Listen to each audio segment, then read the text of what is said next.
নমস্কার। আজকে আমার ভিডিওটা করছি সম্পূর্ণ একটা অন্যরকম বিষয় নিয়ে। বিষয়টা হচ্ছে যে টেক্সটাইল ইঞ্জিনিয়ারিং। না, টেক্সটাইল ইঞ্জিনিয়ারিংয়ে কি পড়ানো হয় কি বৃত্তান্ত তা নয়।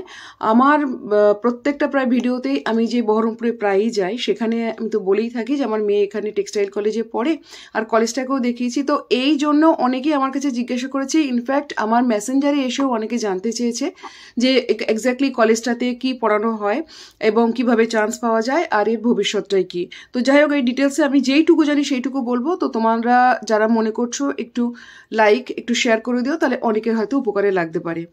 তো এবার আমি বলি, বহরমপুর গভর্নমেন্ট টেক্সটাইল কলেজটা শহরের একদম মাঝখানে অবস্থিত। কলেজের পেছন দিকে আছে লালদিঘি, পাশে আছে জজ কোর্ট এবং এর আশেপাশে অনেক অ্যাডমিনিস্ট্রেটিভ বিল্ডিং ছড়িয়ে ছিটিয়ে আছে। এই কলেজটার ঠিক উল্টো দিকে বিশাল বড় স্কোয়ার ফিল্ড আছে। কলেজটাতে বহরমপুর স্টেশন থেকে আসতে গেলে টোটোতে 10 মিনিট সময় লাগে, আর বহরমপুর মোহনা বাস স্ট্যান্ড থেকে হেঁটে 10 মিনিট, আর টোটোতে মাত্র 2-3 মিনিট সময় লাগে। এই কলেজটাতে আগে শুধুমাত্র টেক্সটাইল ইঞ্জিনিয়ারিং পড়ানো হতো, কিন্তু বিগত 15-20 বছর ধরে এখানে কম্পিউটার সায়েন্স, মেকানিক্যাল এবং ইলেকট্রিক্যাল এই তিনটে আরও এক্সট্রা বিষয়ে পড়ানো হয়। প্রত্যেকটা সাবজেক্টে মোটামুটি 40টা করে সিট আছে। বহরমপুর গভর্নমেন্ট কলেজে যে টেক্সটাইল ইঞ্জিনিয়ারিংটা পড়ানো হয় সেটা 4 বছরের বিটেক কোর্স। যারা 11-12-এ সায়েন্স নিয়ে পড়ছো তারা সকলেই জানো, ওয়েস্ট বেঙ্গল জয়েন্ট এন্ট্রান্স পরীক্ষা দিয়ে, মানে WBJEE পরীক্ষা দিয়ে ইঞ্জিনিয়ারিংয়ে চান্স পাওয়া যায়। এটাও ঠিক তাই, এই WBJEE পরীক্ষা দিতে হবে এবং সেই রেজিস্ট্রেশনের পর্বটা বোধহয় এখন চলছে, ফেব্রুয়ারি মাসেই শেষ হয়ে যাবে। আর এর পরীক্ষাটা হবে এপ্রিল মাসের লাস্ট রবিবার, অন্তত আমার মেয়ের বেলায় তাই হয়েছিল।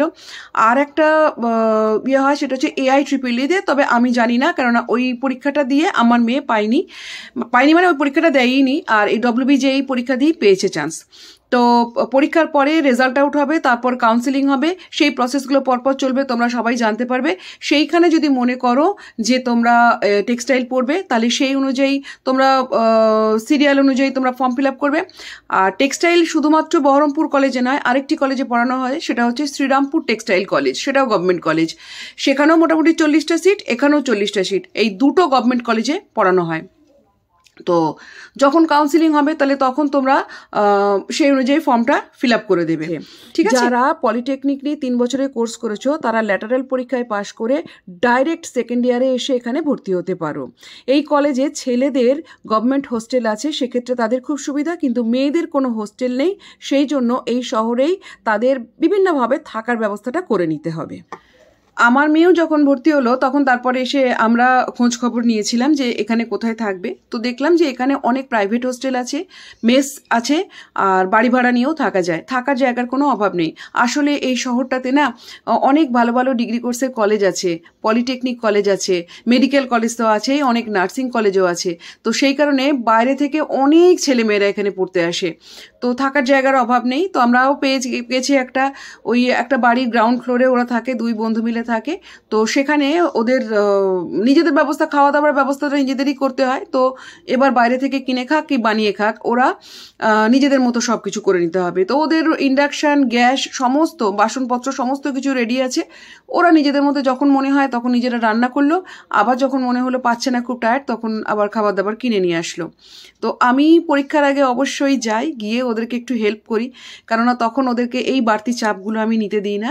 আমি একদম বাড়িতে যেরকম সেরকম সব ওদের রেডি করে দিয়ে হাতের গোড়ায় একদম, ওরা শুধু পড়াশোনা করে আর পরীক্ষাটা দিয়ে আসে। এছাড়াও মাঝে মাঝে যাই। তো যাই হোক, শহরটা খুবই ভালো, ভীষণ ভালো শহর, থাকার মানে কোনো অসুবিধা নেই, আর খুব সিকিউরও বটে, অন্তত এখনো পর্যন্ত আমার তাই মনে হয়েছে, কোনো রকম সমস্যা হয়নি। আর আশেপাশে ঘুরে দেখার জায়গা অনেক আছে। ওরা কলেজে গেল, সেই ফাঁকে হয়তো আমি যতক্ষণ থাকলাম একটু বাইরে ঘুরে টুরে আসলাম, দেখার জায়গার তো অভাব নেই। মুর্শিদাবাদ শহরটাও মানে জায়গাটাও খুব ভালো। তো এবার আসি মোস্ট ইম্পর্টেন্ট, যেটা হচ্ছে যে ভবিষ্যৎটা কি। আমরা যখন ভর্তি করেছি, আমার মেয়ের একটু পছন্দের সাবজেক্ট ছিল এই টেক্সটাইল, আর একটা ছিল ফুড টেকনোলজি। তো যাই হোক, টেক্সটাইলটাও প্রথম থেকেই পছন্দ করতো, চান্সও পেয়ে গেছে, তাই ভর্তি হয়েছে। কিন্তু তার আগেও আমরা আরেকটু দেখেছিলাম যে এর ভবিষ্যৎ কী বা কী বৃত্তান্ত। তো গুগল সার্চ করে যেইটুকু আমরা পেয়েছিলাম তাতে করে আমাদের মনে হয়েছিল যে না, এটার একটা নিশ্চয়ই কোনো একটা ভালো দিক আছে, অন্তত এখনো পর্যন্ত। কারণ আরও যে সাবজেক্টগুলো আছে সেগুলো তো ঠিকই আছে, তবে আমার মেয়ের একটা পছন্দের সাবজেক্ট ছিল। তো যাই হোক, ভর্তিও হলো। তারপরে যখন ভর্তি হবার পরে এবার স্যার ম্যাডাম সকলের সাথেই, প্রফেসরদের সাথে কথাবার্তা বলা, প্লাস সিনিয়র দাদা দিদিদের সাথে কথাবার্তা বলা, সব কিছু বলার পরে আমার মেয়ে যেইটুকু জানতে পেরেছে আমি ঠিক সেইটুকুই বলছি। তো মোটামুটি ওদের থার্ড ইয়ার থেকে একটা ইন্টার্নশিপ শুরু হয়, মোটামুটি পেয়েও যায় কয়েকজন। সেটাতে হয়তো টাকা পয়সা ওরা কী পায় সেটা নয়, তবে কাজটা শিখতে পারে। আর হচ্ছে তারপরে ফোর্থ ইয়ার থেকে মোটামুটি ওদের এই ক্যাম্পাসিংয়ের যে চাকরি বাকরি যেগুলো হয় সেগুলো আসতে শুরু করে বিভিন্ন কোম্পানি। এছাড়াও ওদের বিভিন্ন অ্যালুমিনি দাদা দিদিরা দেশের বিভিন্ন প্রান্তে, রাজ্যের বিভিন্ন প্রান্তে এবং বিদেশেও অনেকেই আছে, এবং এরা তাদের যেটুকু রিকোয়ারমেন্টস থাকে তারা এই কলেজ থেকে, মানে এই কলেজ থেকে পাস আউট যারা হয় তারা ন্যাচারালি এখানেই আসে খোঁজ নিতে। তো সেখান থেকেও অনেকের হয়ে যায়। তো সেই জন্য আমাদের একটা বিশাল ভরসার জায়গা এখনো পর্যন্ত আছে, যেইটুকু আমরা বুঝতে পেরেছি আর কি, পাচ্ছি। তো সেই জন্য আমরা একটু আশাবাদী যে ঠিকঠাক যদি রেজাল্ট করে এবং নলেজ যদি ঠিকঠাক থাকে তাহলে হয়তো নিশ্চয়ই মানে হয়ে যাবে, একটা চাকরি বাকরি একটা কিছু হয়ে যাবে। এছাড়া বলি, যারা মনে করছো যে চাকরির তো হলে ভালো কথা, অনেকে আবার পড়তে চাও এমটেক, সেটাও কিন্তু এখানে পড়ানো হয়। মানে বহরমপুর কলেজেও 20খানা সিট আছে এমটেকে, যদিও সেটা গেট দিয়ে পেতে হবে চান্স। যাই হোক, ওয়েস্ট বেঙ্গলও এমটেক পড়ানো হয়।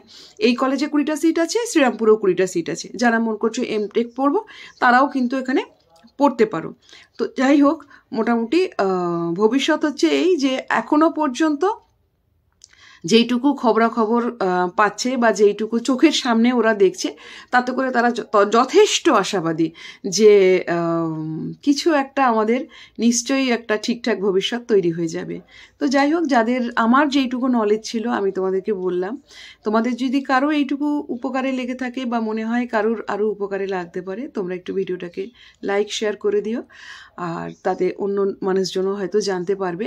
শুধুমাত্র তোমাদের নলেজের জন্য, মানে তোমাদের একটু যদি উপকার হয় সেইটুকুর জন্যই আমি বললাম, মানে এই ভিডিওটা করলাম, আর কোনো উদ্দেশ্য আমার নেই। আর সত্যি কথা, আমার মেয়ে পড়ে, তো তার কাছ থেকেই যেটুকু জানা, এর বাইরে কিন্তু আমি সত্যি কিছু জানি না। আমি জানি না তার ভবিষ্যৎ কী, তবুও মানে এই ও সেকেন্ড ইয়ারে পড়ে, থার্ড সেমিস্টার হয়ে গেল, নেক্সট ফোর্থ সেমিস্টার হবে। তো এইটুকুর মধ্য দিয়ে ও যেইটুকু বুঝতে পেরেছে, তো সেইটুকুই তোমাদের সাথে আমি শেয়ার করলাম। তো সবাই ভালো থেকো, সুস্থ থেকো, বাই বাই।